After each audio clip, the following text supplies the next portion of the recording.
ಅದು ಬೆಳೆದ್ರಿಂದ ಯಾರಿಗೂ ಏನು ಸುಖ ಇಲ್ಲ ಅನ್ನೋದು ಈಗ ಸ್ಪಷ್ಟ ಆಗಿರುವಂಥ ವಿಷಯ. ಯಾಕಂದ್ರೆ ಹೇಳ್ತಾ ಇದ್ದಿಲ್ಲ ಮೇಲೆ ನಿಮಗೆ, ಅದು ಸಾರಾಯಿ ಮತ್ತು ಇನ್ನೊಂದು ಏನಪ್ಪ ಅಂತಂದ್ರೆ ಶುಗರ್ ಸಕ್ಕರೆ ಇವಕ್ಕಷ್ಟೇ ಉಪಯುಕ್ತ.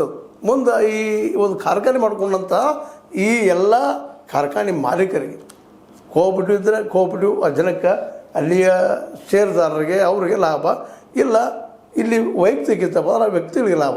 ಹೀಗಾಗಿ ರೈತರಿಗೆ ಲಾಭ ಅನ್ನೋದು ನನಗೆ ಅನಿಸಿಲ್ಲ. ಅದು ಯಾರಿದ್ದರೂ ಬಂದು ಇಲ್ಲಿ ಈ ವೇದಿಕೆಯಲ್ಲಿ ಬಂದು ಡಿಸ್ಕಷನ್ ಮಾಡಿ ನಾವು ಕನ್ಫರ್ಮ್ ಮಾಡಿದ್ರು ಭಾಳ ಉತ್ತಮ.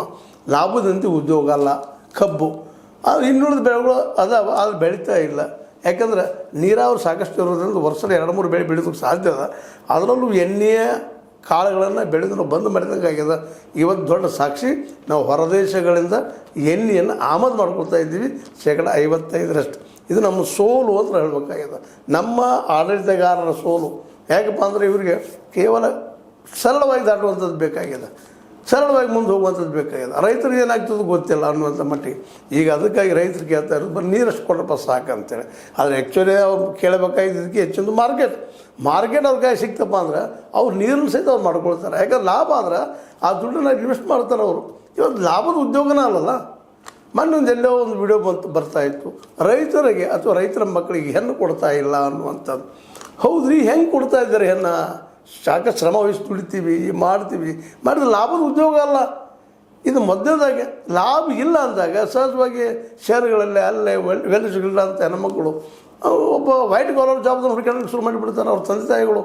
ಪ್ರತಿಯೊಬ್ಬ ಯಾರು ಇವತ್ತು ಹೇಳ್ತಾ ಇದ್ದಾರೆ ಅವ್ರಿಗೆ ಹೆಣ್ಣು ಮಕ್ಕಳು ಅವ್ರ ವಿಚಾರ ಹೊತ್ತು ವಿಚಾರ ಮಾಡ್ತಾರೆ.